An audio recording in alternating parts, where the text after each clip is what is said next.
Assalamualaikum warahmatullahi wabarakatuh. Waalaikumsalam. Alhamdulillahirabbil alamin. Wassalatu wassalamu ala asyrofil anbiya'i wal mursalin sayyidina wa maulana Muhammadin.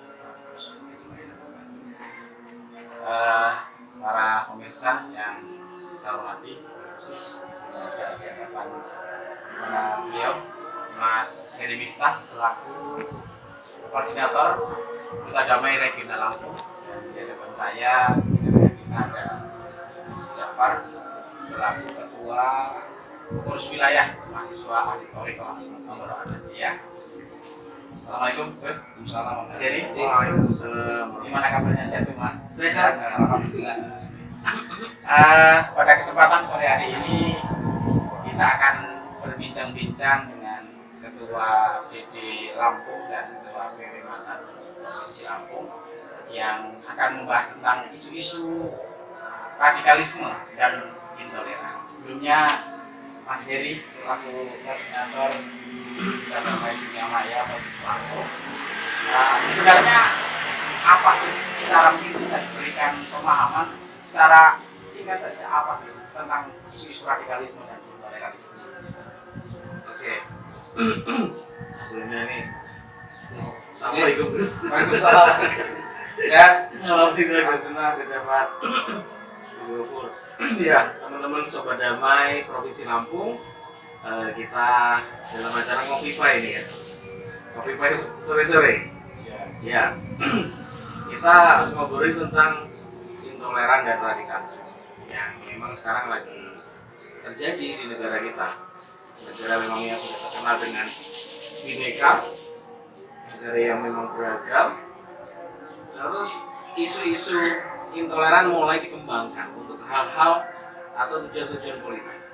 Tentunya ini menjadi kewaspadaan bagi kita semua, termasuk pemuda-pemuda yang menjadi sasaran empuk untuk menjadi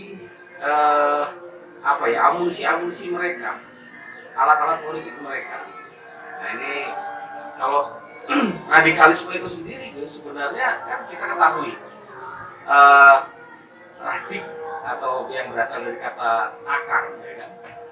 Kegiatan yang memang secara mendalam, kegiatan yang secara mendalam atau mencabut sampai akar-akarnya, konotasinya memang tidak selalu negatif. Ya, di luar sana masih banyak yang berkomentar, kok radikalisme dilarang sih, gitu? Kok ada anti radikalisme kan gitu? Wah, pemerintah ini apa sih kok dikit-dikit anti radikalisme? Tapi yang kita bahas di sini adalah radikalisme yang mengarah ke ekstremisme, yang ke arah ke kekerasan dan berujung ke teroris. Maka ini berbahaya tentunya. Maka dan diawali dari intoleran. Diawali dari intoleran dulu, terus menuju radikalisme. Kira-kira gitu kan. Berarti bahwa langsung ke artinya pembahasan kita tentang radikalisme itu sendiri berarti garis besarnya sangat membahayakan. Apalagi kita di di ranah ke anak-anak muda ya, yang sehingga nanti terjadi hal yang negatif seperti itu ya. Ya, betul. Kemudian berikutnya ini salah satu organisasi di bidang kepemudaan di Gus Jafar selaku ketua PW Matan, tentunya pemahaman minta penjelasan apa mungkin nggak terjadi, artinya dari kalangan pemuda ini terkait dengan radikalisme mengarah ke ekstremisme dan bahkan ke terorisme dan tindakan pencegahannya kira-kira seperti apa? Terima kasih. Assalamualaikum warahmatullahi wabarakatuh. Terkait dengan radikalisme memang targetnya bukan orang tua. Targetnya itu adalah generasi muda. Itu target. Dari mana? Mulai dari, bahkan bukan mulai dari kampus, mulai dari bawah. Mulai dari bawah itu sudah mulai dikader ke sana. Dari pelajar. Dari pelajar, bahkan bukan dari pelajar, dari SD sudah mulai. Iya, betul. Banyak sekali berarti ya. Artinya gini, kenapa itu? Saya katakan dari SD, karena mereka dari situ sudah mulai dibumbuni semisal gini. Orang yang tidak sepaham dengan dia, maka adalah orang yang salah. Sehingga bahkan dikatakan bahwa mereka itu adalah dolala yang kemudian mereka itu adalah orang-orang yang masuk neraka. Nah ini kan bahaya. Ini paham-paham takfir itu kan bahaya. Nah ini kan bukan lagi di kalangan mahasiswa, sudah terbawa ke akarnya. Lah kenapa kok harus anak muda? Karena mereka yang paling mudah untuk di kaderisasi, berarti kaderisasi atau di doktrin itu yang paling mudah itu. Kalau orang-orang tua itu kan, ya walaupun tidak memungkiri berita yang berkembang kan ternyata bukan hanya sekelas mahasiswa, tapi di atas mahasiswa kan. Artinya itu penting, harus kita antisipasi dari sekarang. Nah, kenapa mereka seperti ini? Karena rata-rata mereka seperti itu adalah orang yang dalam sisi pemahaman agama itu bisa saya katakan nol atau tidak nol. Tetapi yang kemudian dengan yang tidak nol ini kemudian belajar, tetapi tidak pada pembelajaran yang menyeluruh, hanya pada saklek pada satu keilmuan saja yang kemudian menganggap yang lain itu salah, dan itu guru yang salah atau guru yang salah. Nah itu penting. Maka memilih guru itu penting. Salah satu kalau di dalam kita taklim itu salah satu daripada orang belajar itu adalah milih guru. Nah itu penting. Milih guru itu penting. Misal gini, kita mau belajar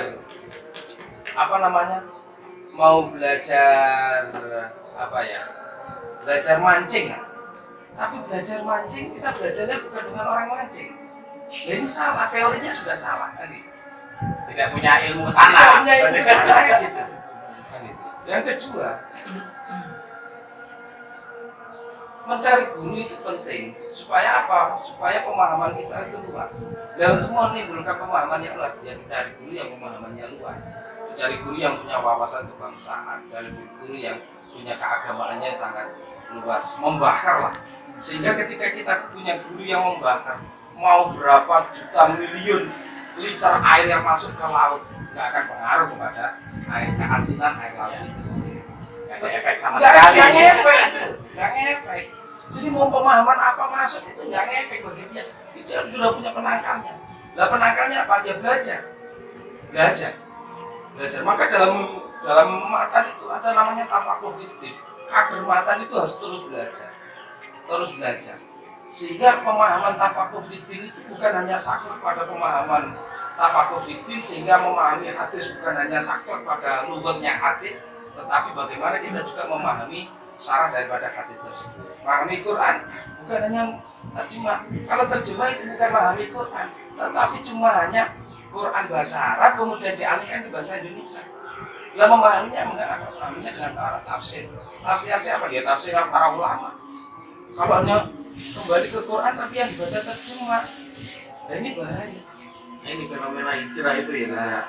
Hijrah, belajarnya tanggung. Ya. Yang lebih bahaya lagi ketika mereka sudah belajar, kemudian yang tidak setuju dengan dia salah atau dihukumi takfir. Ini sudah sumber. Kalau orang sudah mau menjustis bahwa neraka kafir, ini sumber bahaya itu. Itu bahaya. Itu bisa dikatakan ekstrim berarti. Ekstrim. Tidak moderat tadi. Ekstrim kanan, ekstrim kiri ya. Iya, kalau itu sudah ekstrim. Kalau moderat itu bisa gini. Dia nggak cocok dengan tahlilan, dia nggak cocok dengan maulidan, dia nggak cocok dengan pemahaman atau apa yang lain lah. Nggak usah menyinggung bahasa tahlilan, maulidan atau apalah. Nggak bahas sama itu. Atau bahas kebangsaan lah. Nggak cocok ya sudah. Kalau nggak cocok ya sudah, biarkan itu dia lakukan. Nyampe saya seperti ini. Tetapi ketika ada pertemuan di tempat orang itu, kalau kita diundang, ya datang. Oh itu bagus. Datang, nggak cocok ya sudah. Yang penting datang, diam. Oh itu sudah ada toleransi. Kemasyarakatannya sudah ada. Tidak sentimen gitu mas ya. Yang bahaya itu gini loh. Sudah nggak cocok, menyalahkan. Ikut iuran aja tidak, diundang tidak datang, tapi menyalahkan keluar-keluar di luar. Nah ini bahaya. Ini sudah gitu. Nah caranya bagaimana? Apakah mereka harus kita singkirkan atau kita minoritaskan? Tidak. Kawan-kawan seperti ini harus kita rangkul, ajak ngopi bareng lah, kan gitu. Ajak diskusi bareng, sehingga titik temunya di mana sih, kan gitu. Titik temunya di mana sih? Oh, titik temunya di sini. Ya sudah kita ngobrol bareng. tidak perlu dimarginalkan. Cuma Mereka ini sangat membahayakan, justru nanti akan timbul itu tadi malah. Karena gini, ketika kita menganggap mereka itu marginal atau kita minoritaskan, bagaimanapun mereka adalah kader bangsa. Bagaimanapun mereka adalah kader penerus para orang-orang tua kita. Bagaimanapun mereka adalah penerus daripada aparatur pemerintah yang ada di kita. Kan gitu. Sehingga kalau ini kita biarkan kemudian dia tumbuh berkembang, ke depannya jadi pejabat, ke depannya jadi tokoh. Mau jadi tokoh seperti apa? Kasihan kader ke bawah. Maka sedini mungkin mereka itu harus kita rangkul. Harus kita rangkul. Maka penting pemahaman intelektual itu penting, tetapi tidak kalah pentingnya adalah pemahaman spiritual. Spiritual itu di sini masalahnya gitu. Kalau intelektual itu di sini, intelektualnya di Harus sini. menyatu ya, ini Iya, sama ini. harus nyatu ini. Guna. Nggak bisa ini dipisah, nggak bisa. Coba contoh gini. Orang kalau hanya mengedepankan intelektualnya saja, tanpa tahu spiritualnya nggak kuat, bisa gini, sudah tahu bahwa ini tidak boleh. Pintar dia ya. Intelektual pintar. Tetapi karena kepintarannya itu kemudian untuk bagaimana ini mengatur menjadi boleh menurut dia, tetapi sebenarnya hatinya itu menolak kan itu. Hatinya itu menolak. Maka spiritual itu penting, harus dibangun. Dan membangun spiritual itu bagaimana? Ya tafakuh fiddin, belajar ilmu agama. Belajar ilmu agama apa cukup dengan fikih? Ya tidak. Ada namanya ilmu tasawuf, ada namanya ilmu tauhid dan lain sebagainya. Ini harus kita pelajari bersama. Tafakuh fiddin itu penting. Tafakuh fiddin itu penting. Hal menjadi utama ya. Hal menjadi utama. Supaya gerak kita itu ke depan itu tidak salah dan tidak menyalahi aturan, baik aturan tatanan agama atau aturan tatanan kebangsaan. Karena kita hidup di Indonesia, masa iya sih hidup di Indonesia mau merubah Indonesia sendiri? Apa iya sih kita sudah buat rumah mau kita rusak sendiri? Padahal itu rumah-rumah kita. Kita punya rumah tetapi kita mau bicara di luar bahwa rumah kita jelek. Ini orang waras atau tidak? Kan gitu masalahnya. Berarti sesuai jargon ya, kubul atau minal iman. Kalau orang waras itu, Iya. kalau orang waras, sejelek apapun rumahnya, pasti akan ditutupi kejelekan rumahnya. Nah, ini berbangsa. Artinya, kalau hari ini kita menyalahkan pemerintah dengan alasan berbagai macam cara, ini kan hanya berdasarkan informasi yang benar. Maka anak-anak muda itu, ketika menerima informasi, harus betul-betul dipelajari sumbernya ini dari mana. Tidak kemudian dapat info langsung di-share atau dibicarakan dengan orang ini di sini terjadi seperti ini gini. Ini nggak boleh. Kita harus pelajari dulu. Ini info baru atau info lama yang kemudian diunggah lagi. Gitu. Dengan narasi yang baru kan. Dengan narasi yang baru hari ini. Padahal sebenarnya itu adalah informasi yang sudah lama. Nah itu. Maka kalau bahasanya siapa itu? Yang sharing sebelum sharing itu. Iya, sharing sebelum sharing. Ya siapa dia itu? Lupa saya. Ya pokoknya inget ya. Namanya juga nyampe gitu. Iya. Sharing sebelum sharing. Artinya semua yang masuk ke kita itu harus kita sharing satu persatu. Harus ada filter ya. Iya, harus ada filter. Oli mesin aja ada filternya kok. Kan gitu. Oli aja ada filternya supaya mesin itu terjaga bagus. Ketika itu apakah kemudian cukup? Suatu saat ganti itu filter itu, kan gitu. Supaya menghasilkan saringan yang bagus. Nah ini pemikiran kita juga harus disaring gitu. Ya, gitu. Harus disaring. Gitu. Makanya itu penting. Tafakuh fiddin. Itu penting. Yang kedua, iltizamut ta'ah. Setelah tafakuh fiddin, maka harus punya sifat iltizamut ta'ah. Iltizamut ta'ah itu taat pada siapa? Taat pada pemimpin, taat pada ulama, taat pada para masyayikh. Santri, apalagi seorang anak, itu harus punya kalau istilah orang Jawa itu unggah-ungguh dengan orang tuanya, apalagi dengan gurunya, dengan dosennya. Nah ini yang bahaya kan sekarang, dosen aja diprotes, dosen didiam, dosen diancam. Nah ini mau kayak apa kan depannya gitu, bahaya spiritualnya bermasalah. Itu bermasalah kan? Itu kan bermasalah. Maka taat pada pemimpin, ya sudah. Pemimpin yang hari ini sah, resmi, ya sudah kita taati. Selama dia tidak melanggar aturan kebangsaan, aturan negara, dan aturan keagamaan. Kok ternyata ditemukan aturan keagamaan, ya dirembuk. Artinya dirembuk itu diingatkan, dan itu diingatkan. Duduk bersama. Apa yuk? Diingatkan 1-2 kali, nggak berubah didoakan. Luar biasa. Didoakan nggak berubah lagi, ya sudah. Tunggu masanya selesai, depan nggak usah dipilih lagi. Nggak usah dipilih lagi. Sekarang masalahnya demo itu akhirnya menyelesaikan masalah kan itu. Justru akan timbul masalah baru bos Nah, kalau itu. demo. Jadi sebelum misal mau demo, oke lah demo. Tetapi kalau mau demo itu dipelajari dulu. Akar masalahnya di mana? Oh ada berita seperti ini, pelajari dulu. Berita ini valid nggak? Oh valid. Ya sudah, ketika valid lakukan apa namanya? Audiensi. Kepada siapa? Kepada yang berwenang. Audiensi. 1 kali, 2 kali. Nggak terwujud audiensi, lakukan cara yang kedua. Nah itu. Lakukan cara yang kedua. Nggak terwujud. Kalau mau demo, tapi dengan cara damai loh Pak.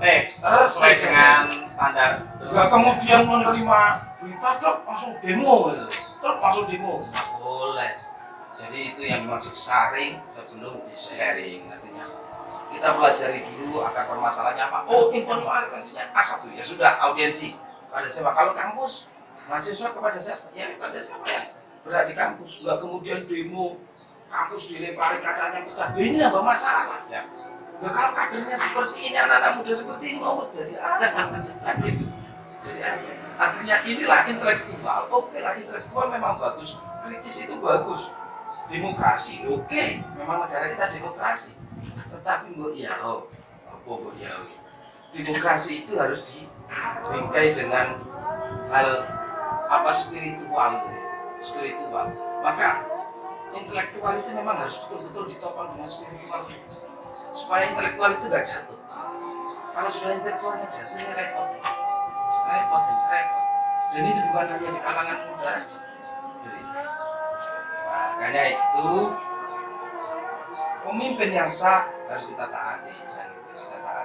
Kalau memang hari ini demo, coba dipelajari akar masalahnya di mana. Enggak tiba-tiba dapat share-sharean seperti ini langsung percaya ajak kawan-kawannya untuk demo. Kalau saya kurang cocok. Saya lebih cocok sebelum demo lakukan audiensi dulu kepada siapa tujuannya, lakukan audiensi. Audiensi itu nggak harus 1 kali kok, nggak hanya 1 kali. 1 kali, 2 kali, 3 kali belum tentu ketemu titik apa semua siapa maksudnya. Atau yang terakhir itu artinya gitu. Anak-anak muda itu memang harus dibentengi seperti itu, harus dibentengi. Tasawufnya, spiritualnya memang harus dibentengi. Nah, tasawuf atau spiritual, kalau kita belajar dari sekarang, misal kemarin ya kayak COVID, itu COVID kalau kita mau pelajari, luar biasa. Luar biasa, bagaimana kita harus menggunakan masker, artinya belajar untuk mulut kan.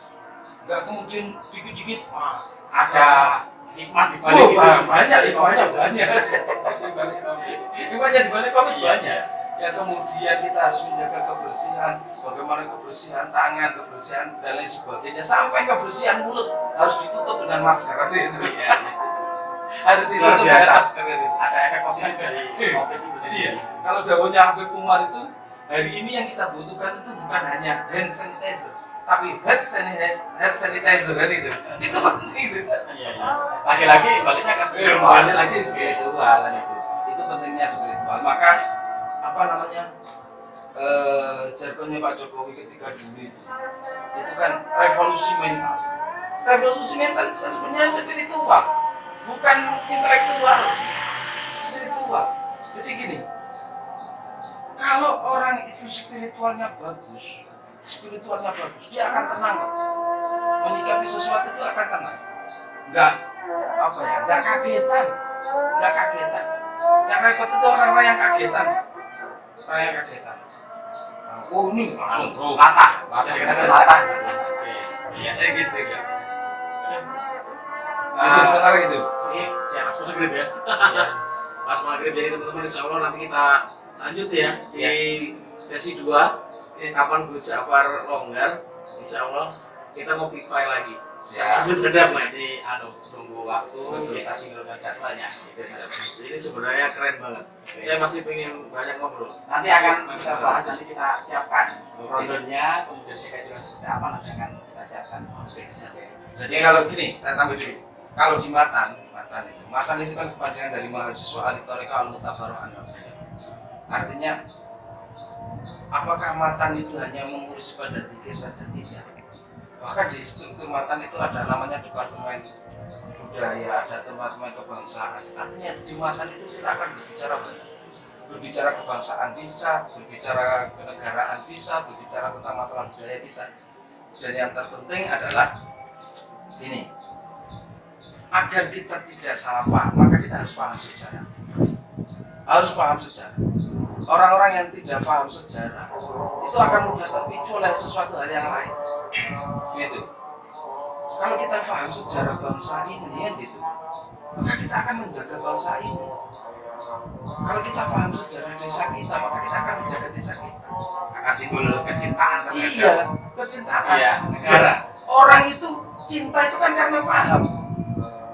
Nggak kemudian tiba-tiba kenal langsung cinta itu, enggak. Cinta buta, Mas. Gitu.